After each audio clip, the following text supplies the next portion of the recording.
Então nós estamos de volta para o nosso último bloco aqui da nossa entrevista com o Cláudio Silva. Cláudio, eu estou aqui com um jornalzinho aqui. Esse jornalzinho aqui foi do período da tua gestão enquanto prefeito municipal, né? 2013 a 2016. Eu acho muito pouco provável quem tem esse jornal guardado desse tempo, né? Mas a gente folhando ele, a gente vê aqui quantas coisas foram feitas no teu período de gestão enquanto prefeito. Só que nesse tempo não se tinha o hábito de se usar as redes sociais da forma que elas são usadas hoje, né? Sim. Divulgando em Facebook, divulgando em Instagram, divulgando nas redes de uma forma geral, né? Mas eu vejo aqui por esse informativo o quanto foi feito no teu período de gestão, né? Aqui nós temos, folhando aqui, foi criado a Sala do Empreendedor, né? O que tu sentiu como dificuldade enquanto gestor que levou vocês a criar essa Sala do Empreendedor? Então, a gente, no período de eleição, ouvia muito dos empresários que era muito lento o processo de liberação de alvará, a dificuldade do pequeno empresário em relação à grana, né? Falta de recursos. Então, a gente, na Sala do Empreendedor, nós criamos um espaço. Primeiro, a gente aderiu à Lei Geral da Microempresa, com assessoria do Sebrae. Então, implantamos na cidade de Parobé, que é uma das vamos dizer que uma das linhas que propõe dentro da Lei Geral da Microempresa, a Sala do Empreendedor. Então, lá a gente reuniu profissionais de mais segmentos da prefeitura para agilizar a liberação do alvará, para ser uma porta de chegada, para que a partir dali pudesse avançar na prefeitura. Precisava ser prioridade, né?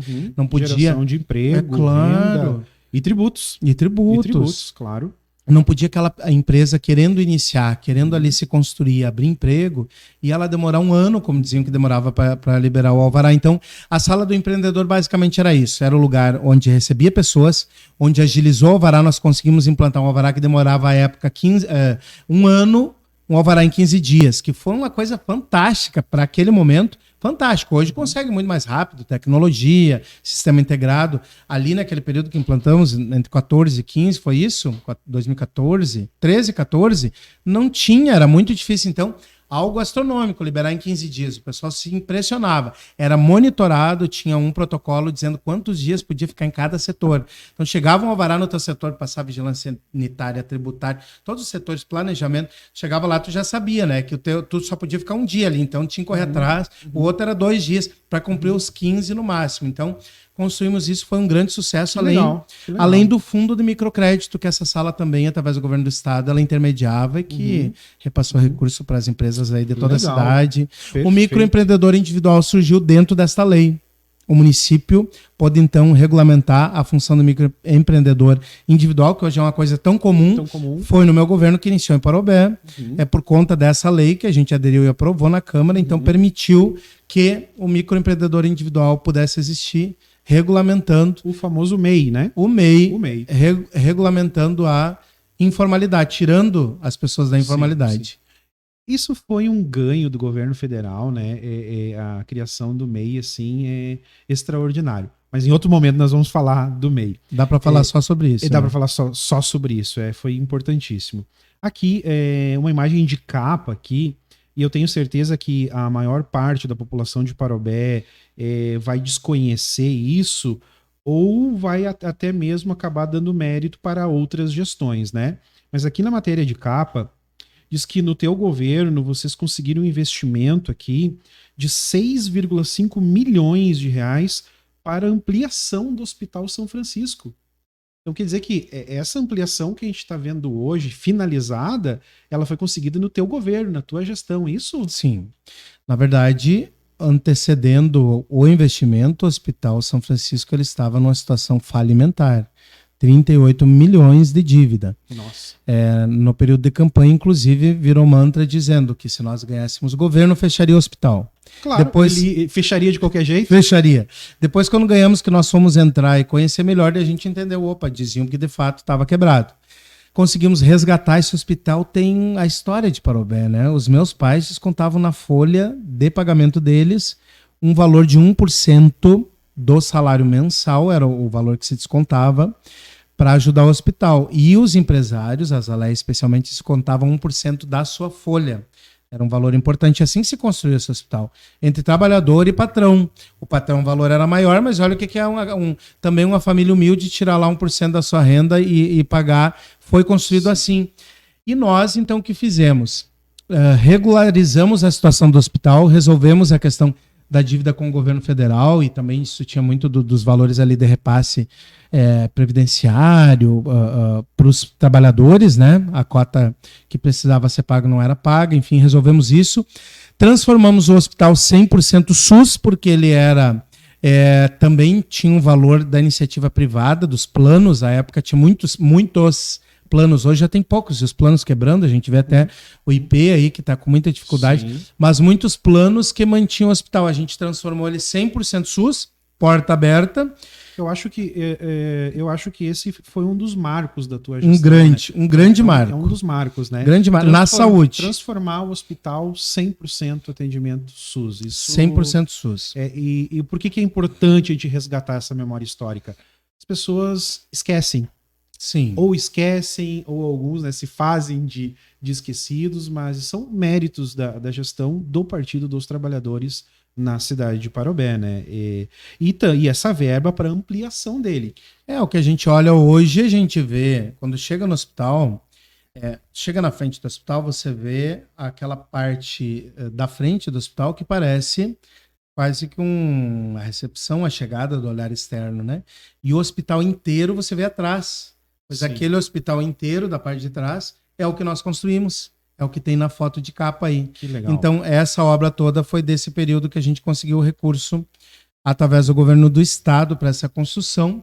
E também devolvemos o hospital para a comunidade, viu, Cristiano? Porque essa é uma coisa que às vezes passa batido, nem é muito dito, mas assim, cada vez que eu vou no hospital, eles lembram disso lá, a diretoria, porque ele é filantrópico, né? Uhum. Então, ele estava encampado pela prefeitura. A prefeitura tomou conta, nomeava o administrador e tal. Uhum. E eu, ao regularizar o hospital, devolvi ele para a associação mantenedora. Então a associação, a partir dali, seguiu tocando. Uhum. E hoje eles dizem, chamam ainda prefeito, né? Fica os títulos. Prefeito, se o senhor não tivesse nos devolvido, talvez já teria fechado o hospital. Sim. Foi por ter devolvido para a comunidade. Então, 100% SUS, devolver à associação, que é quem efetivamente o construiu, né? Sim. Que a cada 2 anos elege um presidente, agora é o Eloís. E a questão dessa grande obra triplicou, né? Triplicou o número de funcionários. Olha o que tem de gente. É uma grande empresa hoje ali trabalhando. Hoje ele se tornou referência em vários segmentos, né? Ali, né? E toda a região. Boa parte disso também pelo seu porte, pelo tamanho e em função da sua ampliação, né? A condição de atender. Exatamente. Deixa eu ver mais aqui o que nós temos da tua gestão. Foi feita a passarela ali na RS 239 também, né? Quase R$1 milhão, a primeira passarela da rodovia 239. Aquele era um lugar da morte, Cristiano. Sim. Aquele era um lugar da morte. Morria muitas crianças, morria adultos, idosos, era muito triste. Eu mesmo, quando era vereador, inclusive a gente uma vez fez uma mobilização, encheu ônibus e fomos pro Dyer, porque a gente não aguentava mais, né? Toda semana a pessoa morria para atravessar a faixa, né? A RS 239, ela foi muito importante quando ela foi construída para desenvolver a cidade, mas ela dividiu a cidade, né? Dividiu a cidade ao meio e lá o povo continuava entendendo que era a estradinha de chão que podia passar, porque... Sim. E morria, perdia criança, perdia... A partir da passarela, então, a gente resolve essa questão, um investimento importante, e ainda fica com esse marco de ter sido a primeira da rodovia 239, foi construída aqui em Parobé, foi na nossa gestão, com o governo Tarso também. Muito legal.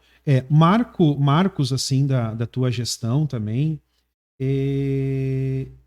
o concurso público, né, que tu fizeste, que eu me lembro na época, foi um concurso histórico, porque na região não houve um concurso com a magnitude, com o número de vagas que estavam disponíveis para cada cargo, para as funções, né?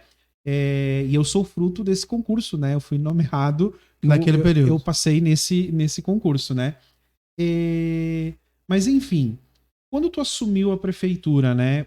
Por tu ter feito assim, um concurso dessa magnitude, tu deve ter percebido que existia uma defasagem nos postos de trabalho. Como que foi essa defasagem? Como foi essa tua percepção? E o que foi isso que te motivou a fazer esse concurso público histórico na cidade de Parobé? Tem uma expressão no serviço público que é muito usada, que é dizer da precarização dos serviços. E eu vou na saúde, eu vejo que tem muita situação precária, né? Nas escolas, muito contrato terceirizado, que aquela pessoa, o professor que é chamado emergencialmente, que daí em novembro ele é demitido, depois ele tem que aprovar de novo no edital, apresentar lá a sua pontuação, contrata lá entre fevereiro e março, ele fica um tempo desempregado, o nível de compromisso dele com a escola é menor, porque ele nem sabe se vai ficar ali ou vai ter que ir para outra cidade da região, prejudica o resultado da educação, né? Na saúde era isso, ali como eu te dizia, planejamento não conseguia fazer projeto que não tinha engenheiro e arquiteto.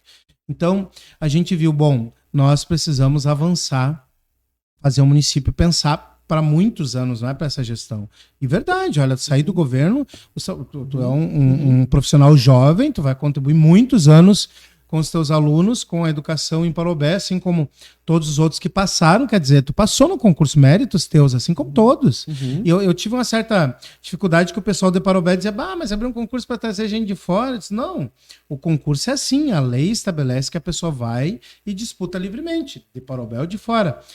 Qualificou muito os serviços, né? Então a gente concursou enfermeiros para todas as unidades de saúde, a gente concursou técnico de enfermagem, a gente concursou fisioterapeutas que estão até hoje atendendo, foram os que concursaram comigo, a gente concursou professores, então o maior concurso da história foi esse, de fato, de Parobé, e a gente também com isso, olha, trocou o motor assim do veículo, né? Porque daí a prefeitura começou um nível de produção outro em relação ao atendimento na saúde, em relação à qualidade na educação. O IDEB elevou, né? O índice que mede a educação básica, então deu um salto, e eu digo que muito a isso. Claro, tem outras medidas. Tem uma coisa que eu acho super importante sempre dizer, que é um ar-condicionado em cada sala de aula, que era uma meta. Justamente, eu ia citar aqui, né? Aqui na página 5 do informativo, né?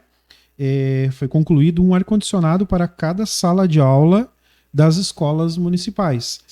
Também uma marca da tua gestão. Sim. Né? Méritos da gestão, né? Isso é muito importante frisar. É claro que hoje, né, se a gente for andar nas escolas, talvez a gente não vai encontrar eles em bom estado, mas é uma questão de, né, os novos gestores que talvez deveriam fazer uma manutenção periódica não mantiveram essa manutenção talvez tão em dia, né? Mas o marco da tua gestão foi instalar ar-condicionados novos em todas as salas de aulas, né? Exatamente, porque nós entendimos que o ar-condicionado não é só para quem está num espaço administrativo, é para qualificar os serviços. Hoje já está muito mais democratizado o acesso. A gente tem ar-condicionado na casa da gente, né? Eu não sou prefeito 17, 18, 19, 20, 21, 22, 23, 7 anos. Você imagina, então, o ar-condicionado não foi implantado em 16, acho que foi em 2015. Então, 8 anos atrás, como era incomum isso. E a gente, então, garantiu a qualidade lá, o conforto do aluno na sala de aula, né? Do professor para poder dar aula com tranquilidade. Você imagina, quem não é professor talvez não vá entender muito essa ilustração, mas quem é professor que estiver aqui nos acompanhando, aquela volta do intervalo. A diferença, né, que isso faz. A volta do intervalo do recreio, a gurizada, os gordinhos principalmente, né, correm. Volta num desespero que demora quase meia hora para conseguir de novo se restabelecer.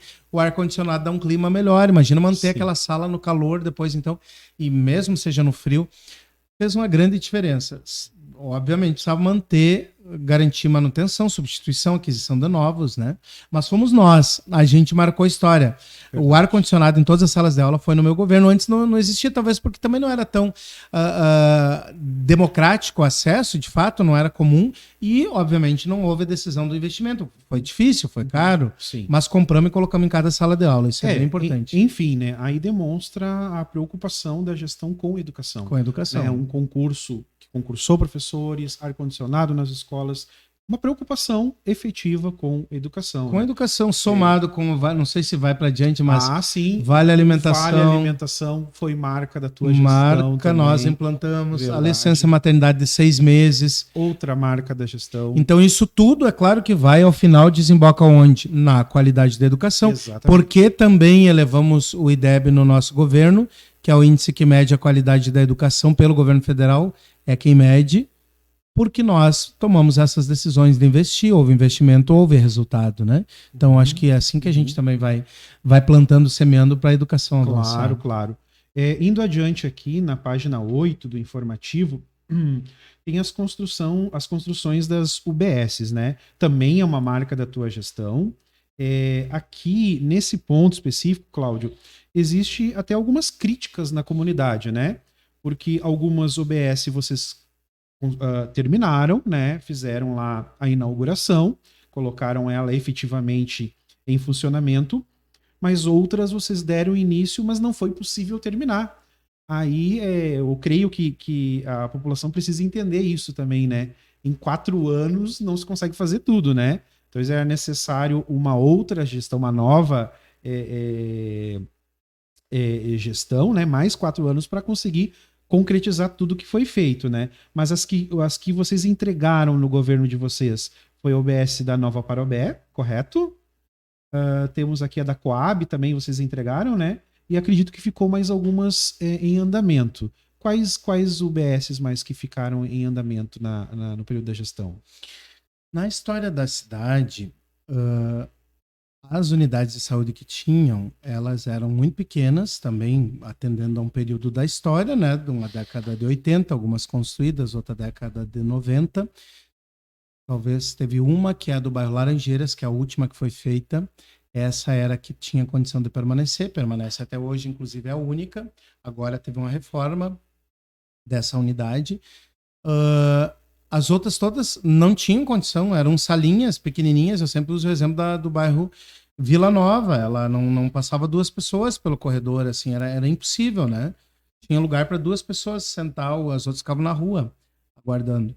Então a gente refez todas as unidades de saúde, construímos nova, a do bairro Nova Parobé, abaixo do mercado de Irlã ali, com a grande, todas mini hospitais, a estrutura arquitetônica que a gente construiu. Derrubamos aquela pequenininha e fizemos também uma big lá no bairro Coab, que concluímos, inauguramos e atendendo a população desde aquele período. Veja que quando você constrói uma unidade desse porte, você já traz uma equipe de estratégia da saúde completa para dentro dela. Sim. Aquilo que eu dizia antes. Sim. Então é assim, é um prédio novo, mas também uma equipe de saúde, de estratégia de saúde da família. Então a gente implantamos, por exemplo, os agentes comunitários de saúde, que até hoje atendem na Nova Parobé, atendem a região do Coab e Palmeiras para lá. Fui eu quem implantei as equipes de saúde da família e o restante que tinha ali. Qual era o formato do postinho? Era um postinho, aquela coisa de um posto avançado. 1, 2 vezes, às vezes 3 por semana, tinha médico. Fora isso, não tinha. E não tinha nada também, né? Então a gente implanta uma equipe para atender ali dentro todos os dias, o dia inteiro. E ainda a gente coloca uma equipe volante na rua de agentes comunitários para ir nas casas para acompanhar as pessoas. Assim, olhando aqui sem muita estatística, sem muito dado, melhora ou não melhora a vida das pessoas? Com certeza. Então não é esperar a pessoa estar quase morrendo para sair correndo tudo para um hospital, enfiar na ambulância e correr para Porto Alegre. É cuidar das famílias antes. Então assim aconteceu. E deixamos encaminhadas também a UBS de Santa Cristina do Pinhal, do Morro da Pedra, do bairro Jardim, do bairro Alvorada e do bairro Vila Nova.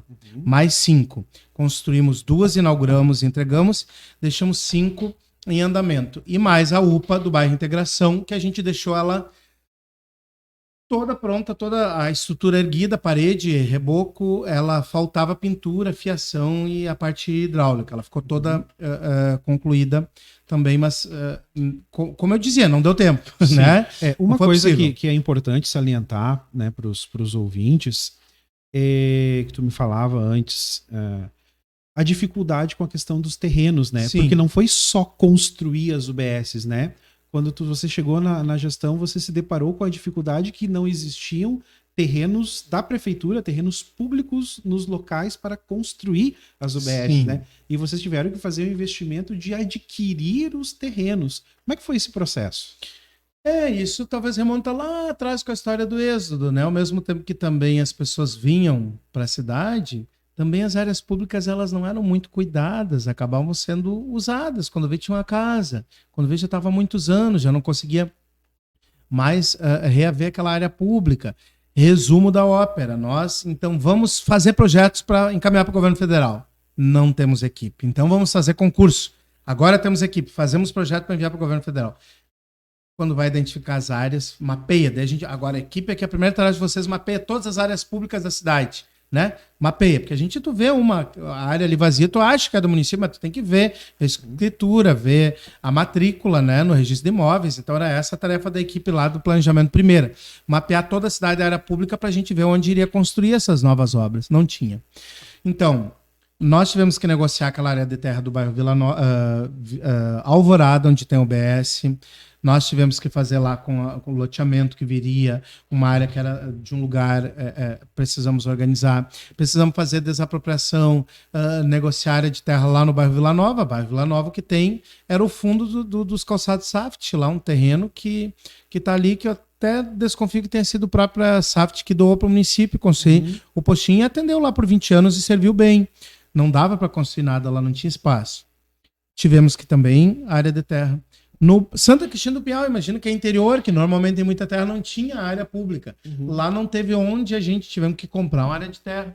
Compramos uma área de terra longa, que inclusive serviria também para a creche, que está em construção agora, que foi recursos também, que a gente intermediou, inclusive 450 mil inicial lá naquele período foi da Maria do Rosário, deputada federal. E assim foi em cada uma dos lugares, a gente precisou ir resolvendo primeiro o terreno, então... 4 anos para você dar conta de concursar a equipe, elaborar projeto, aprovar recurso, dar início de obras, receber o recurso, desapropriar e comprar terra, pagar terra, né? Sim. Fazer escritura, Cristiano, porque fazer escritura e registro de imóveis, cara, às vezes tem algumas que demoram meses, né? Tem alguma que demora meses para a prefeitura. Então, isso tudo a gente foi transpondo para dar conta de ter condição de execução de obras. Sim, legal. Cláudio, tem uma série de outros projetos aqui, a gente não vamos ter tempo, né, para tratar, mas o Patrulheiro Cidadão, um projeto que era executado nas escolas, série de outros projetos que também foram marcas da tua gestão, né? A Feira da Agricultura Familiar, que exatamente. Até hoje continua. Então, tudo isso é muito importante a gente relembrar, trazer à tona, trazer à memória da comunidade de Parobé, né? Porque isso a gente esquece isso muito rápido, né? Muito rápido. Para nós, então, encerrarmos a tua participação de hoje e encerrarmos esse bloco, eu quero finalizar com a seguinte pergunta. Essa pergunta, na verdade, é uma das principais críticas da oposição. Né? Qual é a principal crítica da oposição? Em relação ao Partido dos Trabalhadores, em relação ao PT, de uma forma geral, no cenário federal e no cenário geral, né? Que o Partido dos Trabalhadores ele tem um problema em fazer a sua autocrítica, né? Esse é uma crítica da oposição, né? Eu já escutei isso várias vezes, né? O Partido dos Trabalhadores ele tem um problema em fazer a autocrítica, em olhar no que ele errou, no que está errado e corrigir o curso. Tá. Eu quero te fazer essa mesma pergunta para ti no nível municipal.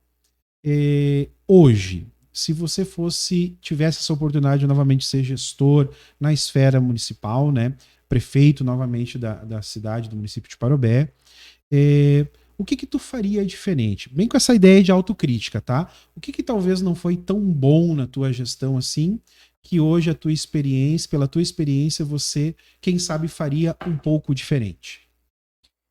Eu não tenho nenhum problema com isso, apesar de que eu sempre faço questão também de devolver a questão da autocrítica, porque sempre a quem cabe a indicação da autocrítica ao meu partido, né? Mas eu penso que a autocrítica, avaliar aquilo que acerta ou não acerta, deveria caber a todos, né?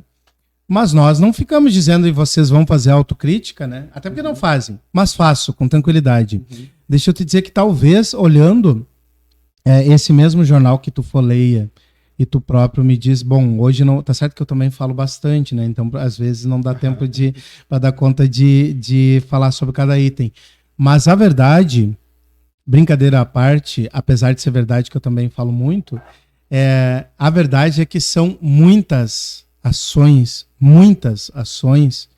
e que nós poderíamos ter feito escolhas e finalizá-las no período daquele governo.